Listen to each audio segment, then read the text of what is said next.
you know, with our magazine, Escape Journeys, Yes. we are featuring a series of writers, authors, and inspirational characters such as yourself.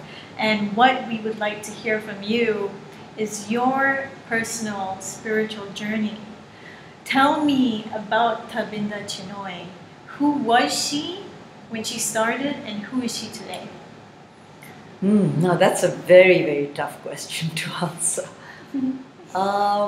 Like all young girls, I think I didn't have the confidence I have today, and I had to develop it. I had to go through a lot in life to come to where I am now, and I feel I'm a much more confident person. I can face people, I can face reality, and I can try and do my little bit. And how do I do it? Through my canvas, I can but try. Would you care to share significant moments in your life that have allowed you to experience a transformation? Was there a chapter where everything changed or began to change? Yes, actually, in fact, my country made me aware of what the world is and what's happening back home. You know, so I started resenting things. I started feeling that, look, why are we going back rather than forward when the rest of the world is going forward? I mean, what's going wrong, you know?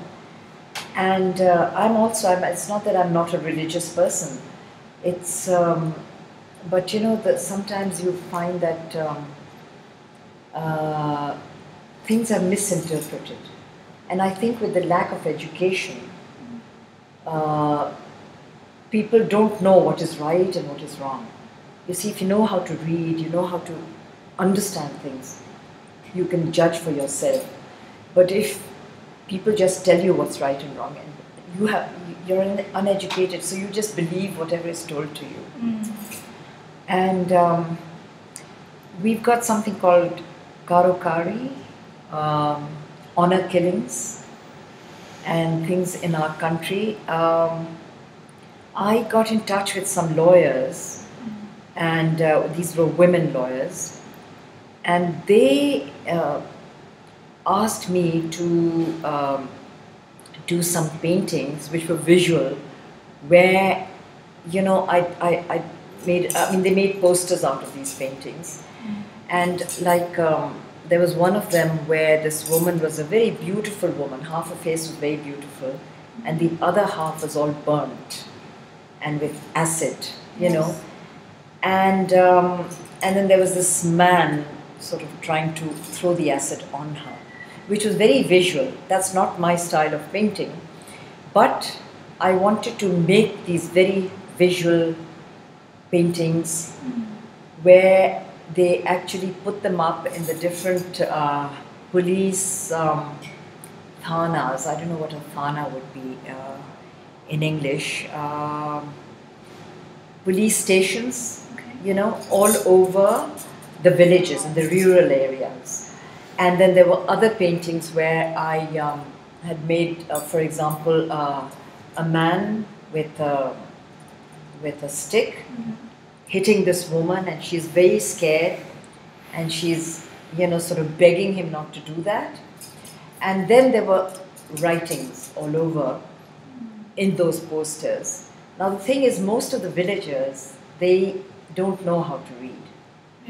So therefore, when they see something visual, they understand and they feel for the person, for the woman or the man doing this sort of thing. I mean, so to help try and get, not rid of it, because it's difficult to get rid of something like this, but to try and make it less, I made these, and they put them all over in the different police stations, where you see all these criminals, where you see people have done this sort of karokari and, you know, honor killings. So hopefully it might have helped in my little way. Wow, that's amazing. Now, these honor killings, they are mainly against women? Yeah, they are mainly against women. And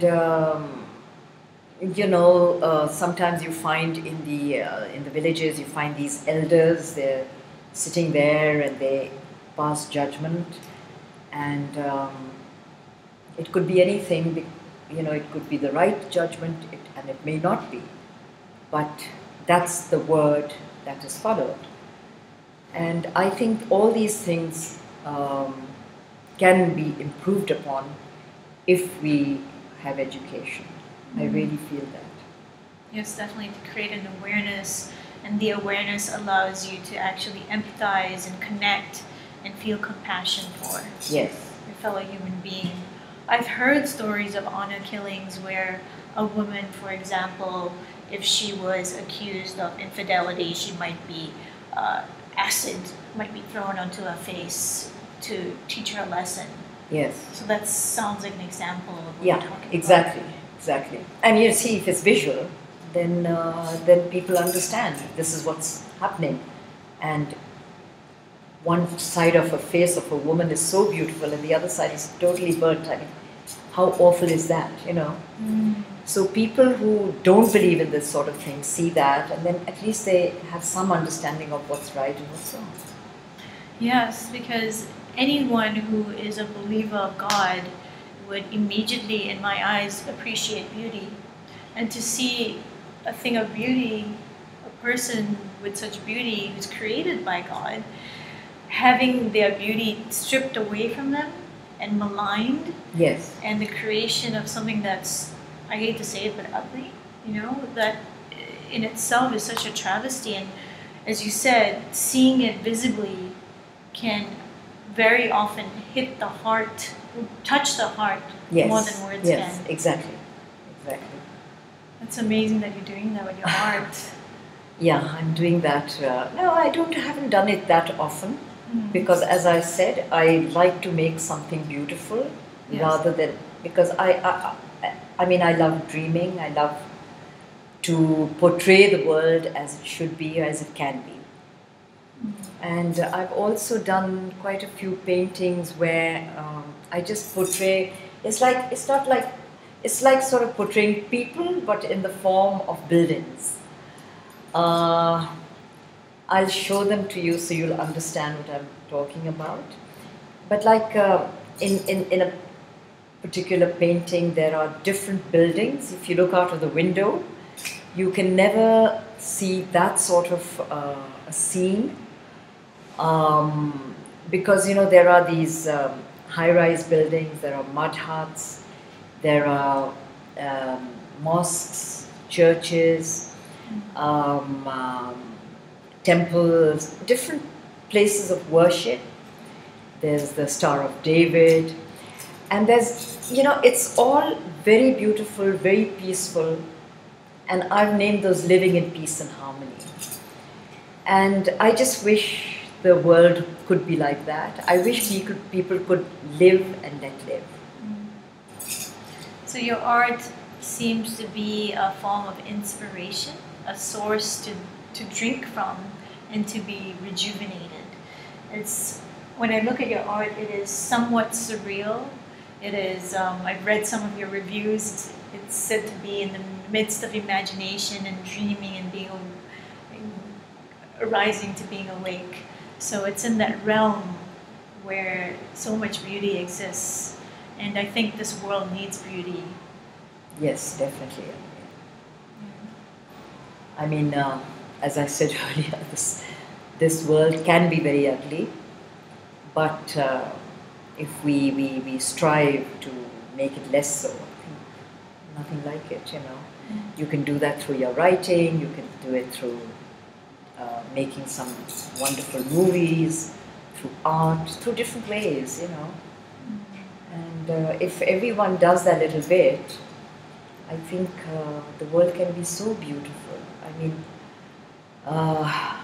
right now I'm in Malaysia, and it's such a pretty, beautiful country. The countryside is so lovely, so green. It's there are little lakes. There are. It's just absolutely wonderful. You know, Tabinda, one thing I notice about you is that you always got a smile on your face. You seem so happy. I can just catch a glimpse of you while you're having a coffee or just looking out the window, and there's a smile on your face. You know, I find that if one allows the little things in life to make you happy, you should let it go in. You should allow it. You know, a lot of people dwell on the mishaps that might have happened in their lives. I've been through a lot of mishaps myself, but I don't think one should dwell on that. One should dwell on tiny little things that can make you happy, or on what life has to offer. I mean, it's so much greater than the little mishaps that could have happened in your life or in anyone's life. So it's about letting go and being willing to let go. Yes, absolutely, absolutely. And you have to be genuine to yourself. You can't pretend to yourself. You know, it's only then that you can start enjoying life.